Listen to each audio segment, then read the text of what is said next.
I'm Rocky Namok Jr. and I'm looking forward to talk with you about poverty in the Philippines. Good day, ladies and gentlemen. I'd like to welcome you today. Today, we face a problem. It is a new one but an enduring one. In the Philippines, poverty, it is still very real and stressing problem. According to the news, that the Philippines has a fairly high poverty rate, with more than 16% of the population living below the poverty line. From 2015 to 2020, the rate of poverty declined from 21.6% to the 16.6%. Philippines President Rodrigo Duterte aims to reduce the rate of poverty to 14% by 2022. The poverty rate in the Philippines today is slowly elevating due to COVID-19 intervention. What are the reasons why there is a poverty?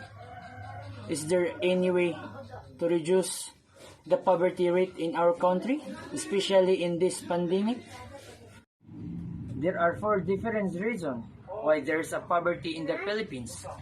Firstly, poverty occurred to the natural disaster. Philippines has suffered from an inhospitable number of deadly typhoons, earthquake, volcanic eruption, and other natural disasters. Over the year, many peoples lost their homes and properties, and the worst is some peoples also lost their family. As a result, they suffered even more. Secondly, is the malnutrition. Hunger is one of the extreme effects of poverty in the Philippines. With little money to buy food, Filipinos are having to survive on limited food.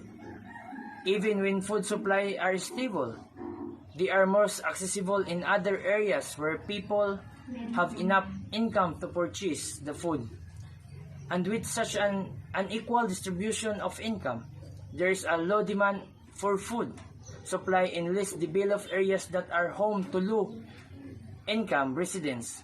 The quality of food is also decreasing. Rice used to be the main source of the food for Filipinos, but now it's a larger been replaced with instant noodles, which is a cheaper but less nutrition. As a result, malnutrition has become a lot more common.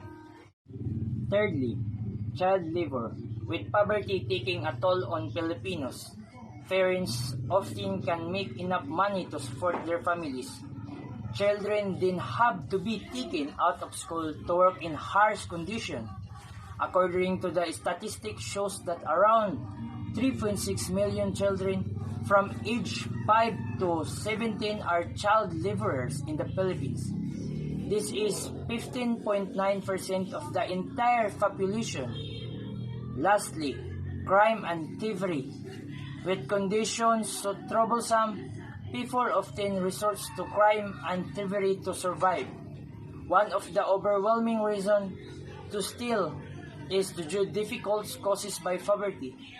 Without proper employment, people turn to stealing, especially since family size and rather large, and there are a lot of people to provide for.